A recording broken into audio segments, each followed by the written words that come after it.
नमस्कार दोस्तों, कैसे हैं आप सब। उम्मीद करता हूँ आप सभी लोग बहुत ही अच्छे होंगे। एक बार एक लड़का था, उसका नाम प्रकाश बिश्नोई था। उसकी उम्र लगभग 20-21 साल थी। वो गांजा अफीम जैसी नशीली चीज़ें एक जगह से दूसरी जगह सप्लाई किया करता था।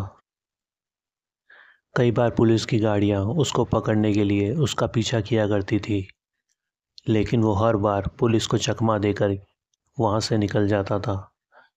वो अपने साथ में एक गन भी रखता था। ज़रूरत पड़ने पर वो पुलिस वालों पर फायरिंग भी कर देता था। एक दिन वो अपनी कार में माल भरकर गुजरात का बॉर्डर क्रॉस कर रहा था। तभी कुछ पुलिस की गाड़ियों ने उसका पीछा करना शुरू कर दिया। वो अपनी गाड़ी को तेज़ तेज़ भगाने लगा, लेकिन एक पुलिस वाले ने उसकी कार के टायरों पर गोली मारकर उन्हें पंचर कर दिया। फिर भी प्रकाश बिश्नोई ने हिम्मत दिखाई और वो अपनी गाड़ी को स्पीड से भगाने लगा। उसने अपनी गाड़ी को सीधा एक कब्रिस्तान के अंदर डाल दिया। वहाँ जाकर वो अपनी गाड़ी से नीचे उतर गया। वहाँ आसपास कोई ऐसी जगह ढूंढने लगा जहाँ जाकर वो कुछ देर के लिए छुप सके, लेकिन वहाँ उसे ऐसी कोई जगह नहीं दिखी जहाँ जाकर वो पुलिस से छुप सके। उसको लगा आज तो मैं पकड़ा जाऊंगा, लेकिन तभी उसकी नज़र एक कब्र पर पड़ी। वो कब्र खुली हुई थी। तब उसने सोचा क्यों ना मैं इस कब्र के अंदर चला जाऊं। 5 मिनट की तो बात है, जब पुलिस वाले यहाँ से निकल जाएंगे तब मैं वापस बाहर आ जाऊंगा। यही सोचकर वो तुरंत उस कब्र के अंदर चला गया और उसने खुद को कब्र के ऊपर रखे ढक्कन से ढक लिया। तभी कुछ पुलिस की गाड़ियां भी उस कब्रिस्तान के अंदर आ गई। पुलिस वालों ने उसकी कार के पास जाकर उसे यहाँ वहाँ ढूंढने की कोशिश की, लेकिन वो उनको कहीं भी दिखाई नहीं दिया। तब पुलिस वालों को लगा शायद वो आगे निकल गया। यही सोचकर पुलिस की गाड़ियां आगे की तरफ निकल गई। थोड़ी देर बाद प्रकाश ने उस कब्र का ढक्कन खोला। वह कब्र से बाहर निकलकर खुश होने लगा, लेकिन उसकी खुशी ज़्यादा देर तक नहीं टिकने वाली थी। प्रकाश अपने कपड़ों पर लगी मिट्टी को साफ कर रहा था। तभी उसे पीछे से एक लड़की की आवाज़ सुनाई दी, जो उसका नाम लेकर उसे पुकार रही थी। प्रकाश ने पीछे की तरफ देखा तो उसे वहाँ कोई लड़की दिखाई नहीं दी। वो पीछे की तरफ देखकर उस आवाज़ की ओर बढ़ ही रहा था कि अचानक वो आवाज़ अब उसे आगे की ओर से आने लगी। प्रकाश सोच रहा था कि इतनी रात को कोई लड़की कब्रिस्तान के अंदर क्या कर रही होगी। वो समझ गया कि यह पक्का कोई भूत प्रेत का चक्कर है, यहाँ से निकल जाने में ही भलाई है। यही सोचते सोचते वो अपनी कार की तरफ बढ़ने लगा। तभी उसने देखा कि उसकी कार तो एकदम ठीक हो चुकी है। उसे समझ नहीं आया कि मेरी कार किसने ठीक की, ये अपने आप ठीक कैसे हो गई। तब उसने सोचा खैर गोली मारो, मुझे क्या करना, मेरा काम तो हो गया, अब यहाँ से निकल लेता हूँ। तब उसने अपनी कार स्टार्ट की और वहाँ से अहमदाबाद की ओर निकल गया। उस वक्त रात को 3 बज रही थी। पूरी रोड सुनसान पड़ी थी, चारों तरफ अंधेरा ही अंधेरा था। कार चलाते चलाते उसको बार बार ऐसा लग रहा था जैसे किसी का हाथ उसके कंधे पर हो। वो बार बार अपने कंधे को ऊपर नीचे कर रहा था।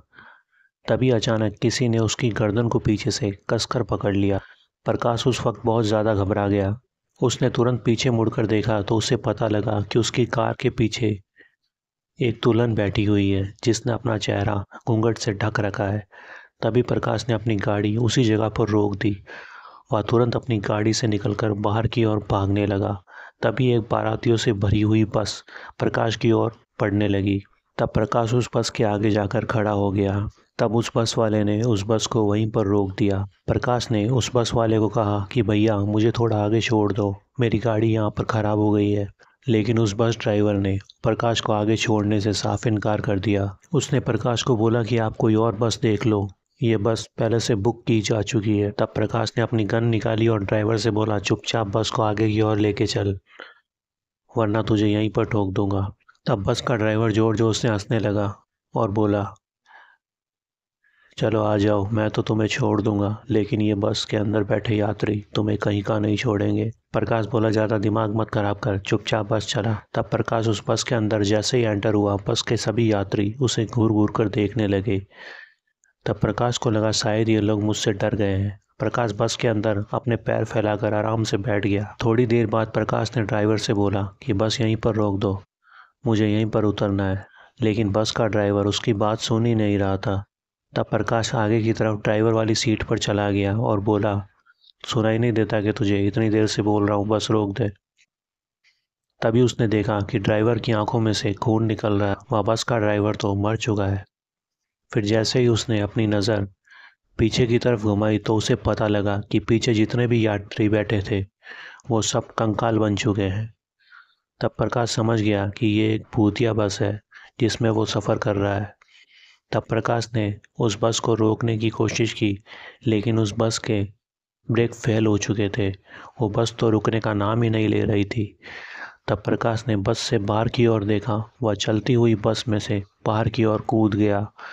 बाहर कूदने के बाद उसे हल्की फुल्की चोट तो ज़रूर लगी, लेकिन किसी तरह से उसकी जान तो बच ही गई। उस वक्त सुबह के 4 बज रहे थे। प्रकाश ने अहमदाबाद पहुंचकर माल सप्लाई किया। वह वहां से सीधा अपने घर की ओर निकल गया। तो दोस्तों, आज की कहानी में सिर्फ इतना ही। उम्मीद करता हूँ कहानी आपको अच्छी लगी होगी। अगर अच्छी लगी है तो वीडियो को लाइक करें, कमेंट करें और चैनल को सब्सक्राइब करना ना भूलें। मैं मिलूँगा आपसे ऐसी ही किसी नई वीडियो में। तब तक के लिए बाय बाय।